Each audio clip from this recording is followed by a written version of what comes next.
Well, thanks for those kind words of introduction. It's an honor and a great pleasure to be here to talk about quantum technologies in this city, which is really taking a leading role in innovation, incubation, research, and now scaling the technology. It's also a great pleasure to be joined on stage by Preeti Chalsani and by Matt Forte. Now, many of you may know that Matt was a former professional football player. Bear down. What you may not know is that he's not the only Matt on this stage who was a former professional football player. That's right. I played myself, European football, of course. Matt's NFL career lasted 10 seasons. My career lasted just shy of 10 weeks. I earned $700 a week during my career. And Matt, as I understand it, did a little bit of research, seemed to have been just north of that figure. It's the Bears, so, you know.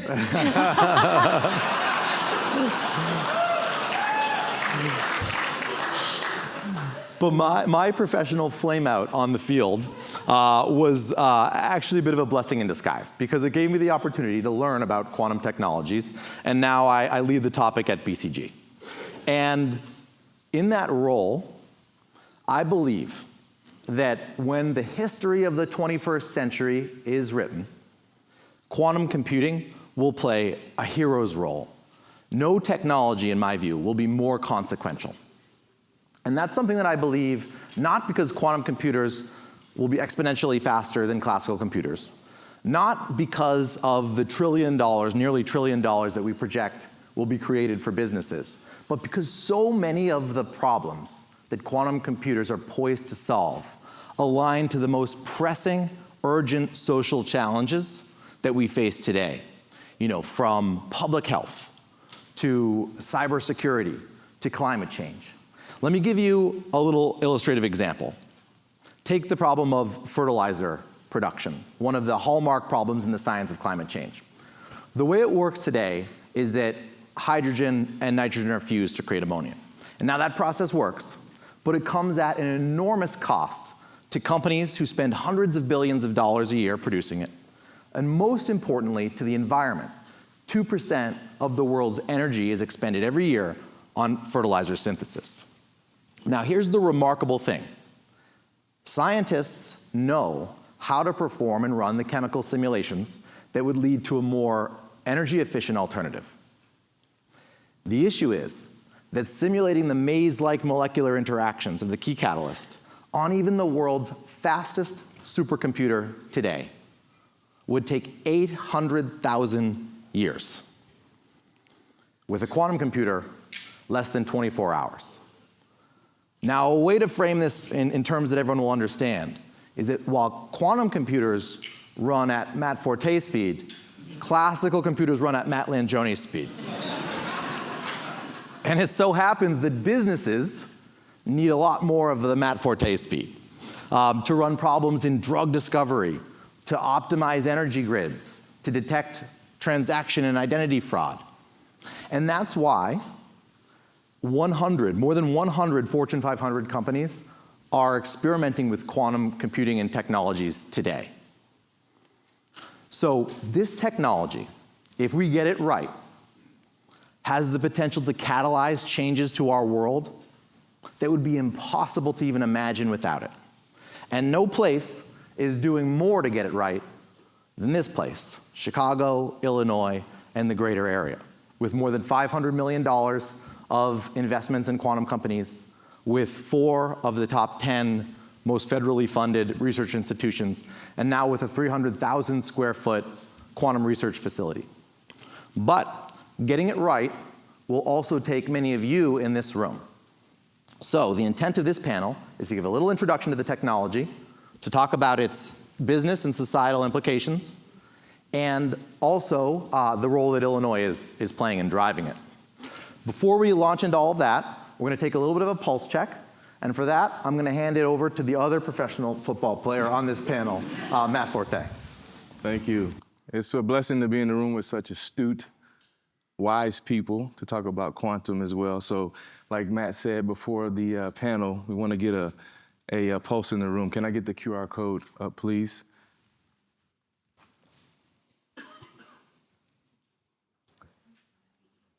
So you guys get that. I'll give you a little bit of time to get ready.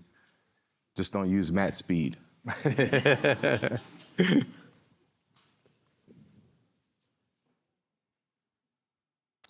All right, let's do the first poll question. How familiar are you with quantum technology? A, never heard of it. B, vaguely aware. C, somewhat informed. D, actively engaged.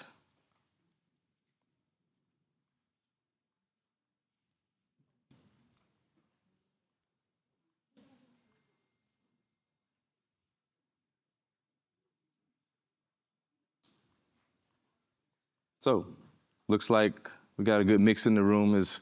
D is actively engaged, the highest level, but somewhat informed and vaguely aware are about the same. So, looks like we got a good mix in the room. All right, next question. Which industry will quantum transform the most? A, healthcare. B, cybersecurity. C, climate and energy. D, finance. Or E, transportation.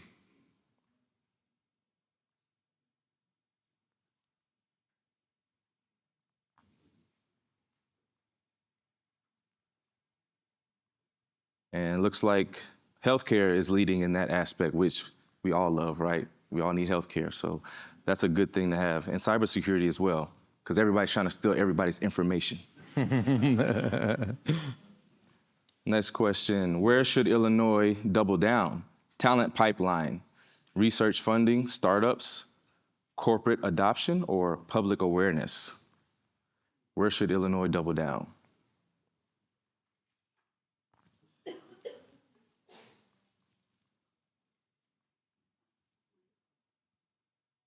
And it looks like what I thought too, talent pipeline. I think that's important because we need access in all communities, right, to quantum technology and to expose our young people to these new and innovative things. Next question, and the best question, let's see. Who's the greatest Chicago Bear of all time? Is it A, Walter Payton? Is it B, some dude named Matt Forte? I don't know who that is, but C, Brian Urlacher, D, Devin Hester, or E, Mike Ditka? None of those other guys know anything about quantum technology. No, they don't. Yeah. That we know of. And surprisingly, B, Matt Forte as well. You guys are so kind. Thank you. Thank you. Thank you so much. I voted for Walter, but. And that's our poll. So we're going to transition to our panel questions real quick, which I'm excited to hear about as well with Preeti and Matt. I'm going to start with Preeti. So quantum is not just a buzzword, right? We care about it, and let's unpack that. Preeti, in simple terms, what is quantum technology and why does it matter now more than ever? Because all I know about quantum is Quantum Leap, the 1980s TV show. Well, glad you're asking me about quantum and not football, because it's a toss-up. Who knows more about the other? So just to give you a little introduction, I know many people in the room already are very familiar with quantum, but quantum technologies are technologies that leverage quantum mechanical effects. These are peculiar effects that show up at very small scales, at the scales of atoms and molecules. But turns out we can do interesting and useful things with these quantum mechanical effects. These are new. Many technologies like lasers, semiconductors, modern computers are built using devices that leverage these quantum mechanical effects. But in the last 2 decades or so, as technological advances have been made in instrumentation, information processing, lots of different areas, we have been able to leverage some of the even more peculiar quantum mechanical effects, superposition and entanglement, to do new and interesting things, to create and store information, to transmit information, to process information, giving rise to what we call the second quantum revolution. Fields like quantum computing, quantum sensing, quantum communications. This is very exciting because it really allows us to solve problems that we weren't able to solve before. Matt talked about this. It opens up whole new industries, creating new economies, and we can work on this very intentionally. The tremendous impact that's possible is what makes this really exciting. I wish I could remember who said this, but it really stuck with me. The idea is that quantum technologies, we're most likely overestimating the impact it can have in the short term, but we're definitely underestimating the long-term impact. So when I think about that, it's very exciting. It's hard, there's lots of challenges ahead, but that's also exciting because it brings together so many different industries, very complex fab challenges to people working on drug discovery. It's such an exciting time to be in this field because you're being able to bring all these different sectors together to create new frontiers. And that's what's most exciting to me. Thank you. Now, Matt, you advise global companies. And how are they viewing quantum today? Are they preparing or are they more skeptical on that side?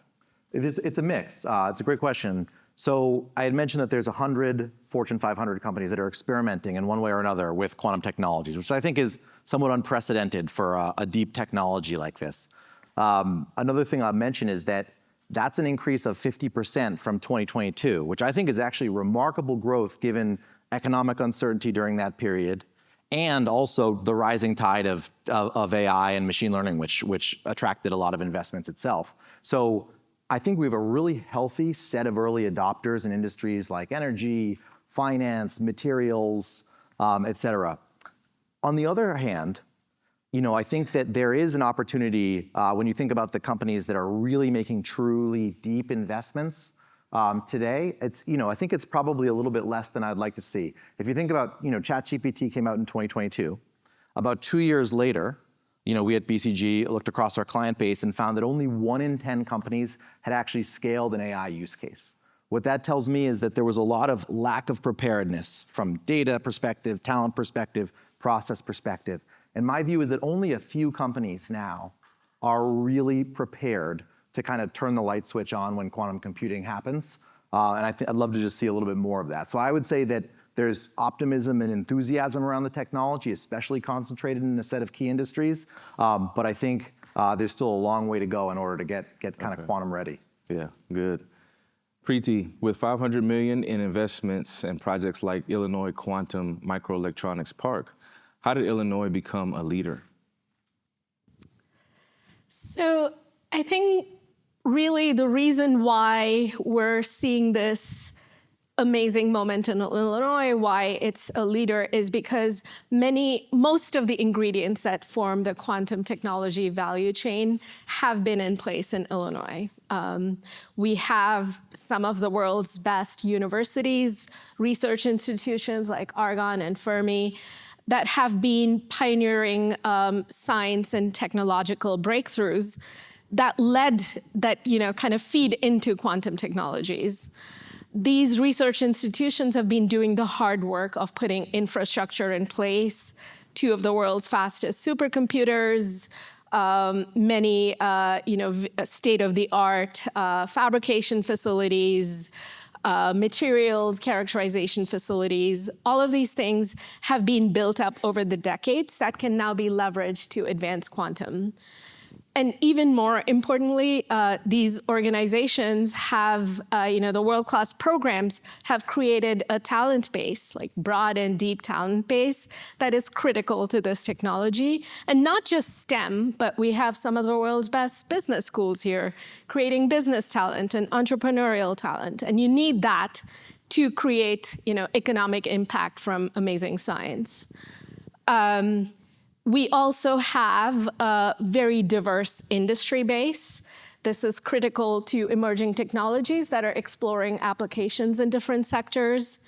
And it's not just important to have these ingredients, right? We've been really fortunate to have catalysts, ecosystem catalysts, like the Chicago Quantum Exchange, which is one of the biggest consortia globally that brings together research institutions, industry, government, policymakers. We have commercialization engines like the Chain Reactions Innovations Incubator, Argon, Duality, the first startup accelerator, many other innovation hubs like M-Hub, even the Chicago Biomedical Consortium, that are all at the cutting edge of their fields and are able to work together to advance quantum. We have the state's economic development organizations like Intersect, like P33.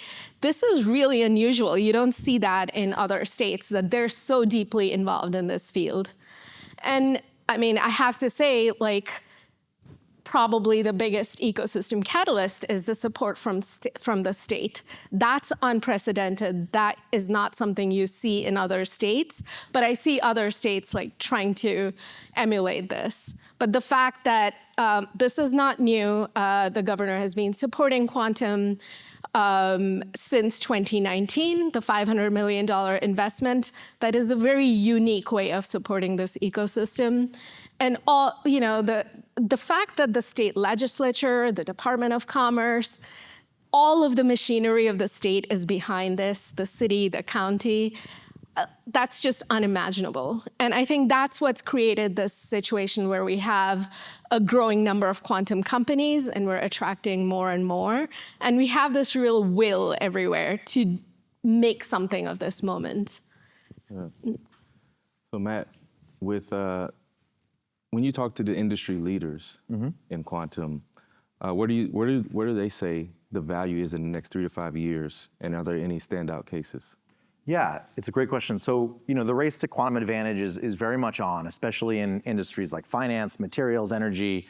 And, you know, when I think about those, you know, I mentioned a set of companies that are particularly advanced in not just what they're spending on quantum computing, but their internal talent, you know, their partnerships that they've secured. When I look at those, about half of those are finance companies because there are some really important use cases there around portfolio optimization, around derivatives pricing, around identity theft and fraud protection, and so I think finance is pretty early in its adoption curve, and then I would say when you talk to providers of the technology, so those that are actually building quantum computers and developing algorithms, there's a lot of enthusiasm around materials science and discovering new catalysts. In terms of an early example of quantum advantage. Then the last thing I would say is we're seeing a lot of really interesting intersections of AI and quantum.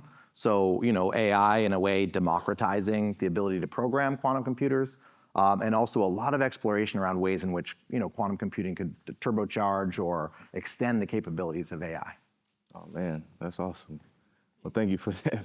Because yeah, sometimes AI and quantum mixing kind of scares me a little bit. But now, Preeti, how are you ensuring this quantum boom benefits communities, especially on Chicago's South and West Side? Yeah, I think that is another exciting aspect to all of the work that's being done in Illinois. I think there's a very intentional effort to make sure that while we're building the IQMP in the South Side, we're also engaging the community, we're engaging the high schools, we're engaging the teachers and principals. And the fact that there's so much awareness in Illinois about what quantum technologies are and what it can do has really helped us. I think what we're doing is trying to create an excitement amongst the schools. So we're hoping that new generations of talent will come out of this. We're creating workforce development programs in conjunction with companies or research labs, which will hire this talent. So we're really trying to work on all of the pieces to make sure that quantum technologies, this quantum revolution, can have an impact across all society. And not because that's a good thing to do or the right thing to do, but really we need to do it. There's just not enough human resource if we weren't to engage everybody who can be engaged. And while it's important to have like scientists and engineers, especially the early stages, we also need to train technicians, we need to train communications professionals, we need to train lawyers and human resources professionals to work in this field. So it's really exciting to be able to do that intentionally. Yeah, and Matt, piggybacking off of that, what are the biggest capability gaps across the industry, and how can Illinois position itself to fill them? All right, it's a good question. I'm gonna paint like kind of a very general picture, but when you think of a technology stack, you've got hardware at the bottom, you've got a layer of middleware, and then you've got software at the top. And in quantum computing, think about the hardware as sort of systems of qubits, essentially in the architecture. Middleware is kind of error correction, and then you have algorithms and applications at the top. I think, starting from bottom up, I think progress along hardware has been very steady and impressive. I think error correction is actually somewhat ahead of schedule, and there have been developments that in some ways surprised many of us. I think what's lagging is that top layer, so that algorithms and solutions. And so in my view, and one of the reasons that it's lagging is because the way that traditional algorithms are developed and solutions are developed in classical computing is through test-driven experimentation, where you build a certain amount of code and test it, and then build up from there. That's been impossible on quantum computers because the systems aren't big enough to test the algorithms in a way that validates and allows progress. We think that regime is actually starting now. So kind of now is the time that we can really enter into this test-driven, hopefully explosion of algorithm development. But I think what needs to happen, and it seems like what is happening here with the National Quantum Algorithm Center, is the bringing together of university talent, industry talent, but also talent that sits with end users, knowledge about chemistry workflows and about quantitative finance. These are really important skills to bring to bear in that top layer of the stack that I think is really kind of the next frontier. Awesome. My Tulane grad, did you get that? Heard that. You heard that? All right. Well, this is the last question, and it's to both of you, but Preeti, ladies first. If you had to pick one bold action Illinois should take this year to lead globally in quantum, what would it be? Trick question. And there's, I think, two critical resources one needs. And one is infrastructure, the other is talent. I think we should really go all out in making sure we're building more of the infrastructure and using that infrastructure to train more talent to kind of keep this machinery running. And I'm going to go again with the National Quantum Algorithm Center. I think that what's really, really important in accelerating technologies is ensuring that all eyes are on kind of the right set of problems, high value problems that really take kind of all hands to solve them. And I think a place like Illinois, with all the resources that you've described, Preeti, really has the convening power to make that happen, maybe uniquely so. Well, thank you guys for being on my panel. And now, as we close, I just wanted to say that today wasn't just about quantum, that it's about ownership. And quantum must serve everyone, not just in labs and in boardrooms. And let's carry the momentum forward. And obviously supporting local talent, championing awareness, and ensuring that the technology reflects and values our communities. And whether you're a policymaker, student, a founder, or an investor, Illinois quantum future really does depend on you guys. So thank you guys for your time.